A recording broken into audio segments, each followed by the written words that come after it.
Square root of 16 அதனோட அடுக்குல 16 அதோட அடுக்குல 2 அதனோட அடுக்குல -1 இருக்குது சார். நம்ம இதை எப்படி சால்வ் பண்ணுறதுன்னு பார்க்கலாம்.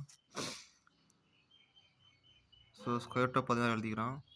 இப்போ அந்த 16 அப்படியே எழுதிக்கலாம். ஸோ நம்ம 2 பவர் -1 1/2 எழுதிக்கலாம். 2 power -1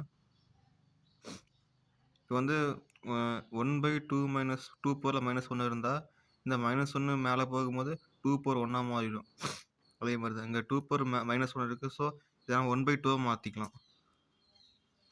so square root of 16. So உங்களுக்கு தெரியும் 16 அடுக்குல 1/2 இருந்தால் அதை வந்து ஸ்கொயர் ரூட் ஆஃப் 16 எழுதிக்கலாம். ஏன்னா இப்போ எக்ஸ் பவரில் 1/2 இருந்தால் அதை நம்ம ஸ்கொயர் ரூட் ஆஃப் எக்ஸ் எழுதிக்கலாம். ஸோ அதைப்படி நம்ம இதை மாற்றிக்கிறோம்.